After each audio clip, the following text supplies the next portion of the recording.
Hvað er pH-kvarðinn og hvernig virkar hann? pH, þetta er skrifað með litlu p og stóru h-i. Þetta er mælikvarði sem mælir sýrustig, hversu súrt eða basískt eitthvað efni eða vökvar í raun og veru eru.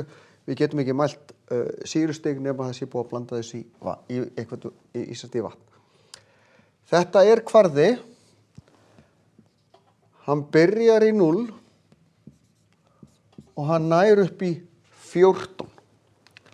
Hvað er þá í miðjunni? Jú, það er 7 og 7 er hlutlaust. Sem sagt, hvorki, basi, né sýra. Það sem er fyrir neðan 7 er sýra og við segjum að það sé súrt á meðan að það sem er fyrir ofan er basi. Við segjum að efnin séu basísk. En hvað er súrt og hvað er basískt? Vatn er til dæmis dæmi eitthvað sem er hlutlaust. Alveg hreint vatn er hlutlaust. Kranavatn er oft aðeins pínkulítið basískt. Getur verið súrt líka bara eftir hvaða steinefni eru uppleyst í vatninu eða sölt. Dæmi mjög súrar sýrur er til dæmis magasýra. Getur verið 1, 2, 3, svolítið eftir bara hvað við erum að borða. Saltsýra, brennisteinssýra, þetta er fullt af sýrum. Ávaxtadrykkir eins og appelsínusafi, sítrónusafi.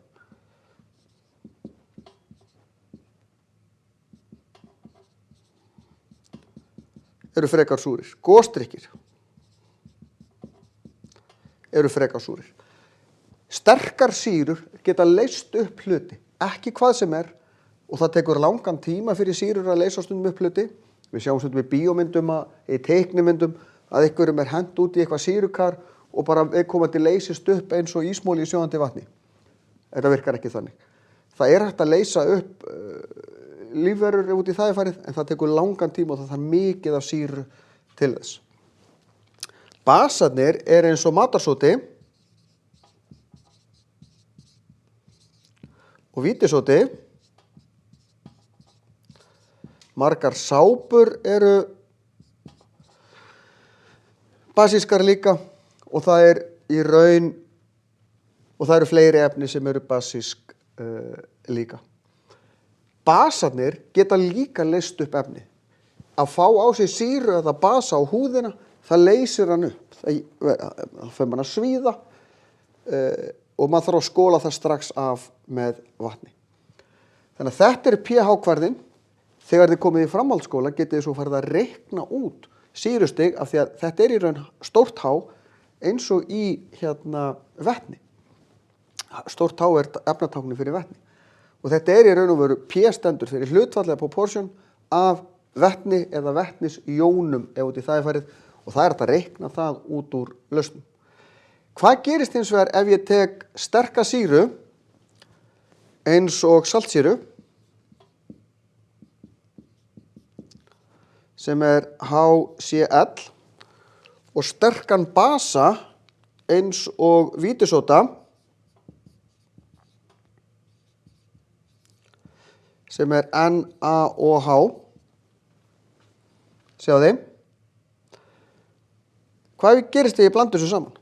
Jú, ef ég tek H-ið og OH hér, sem sagt þetta og þetta, þá fæ ég H2O og þá er eftir NaCl. Ég fæ bara vatn og matasalt, saltvatn. Þá verður náttúrulega að vera jafnsterk sýra og jafnsterkur vítisóti og jafn mikið magn, þá fæ ég bara saltvatn. En af því að það þarf að vera vetnisjónir í þessu, þá geta engin efni orðið sýrur nema innihalda vatn. Vetni segi ég, en það er ekki sjálfkrafa öll efni sem innihalda vetni sýrur, en það er lykilatriði til þess að efni geti verið sýra.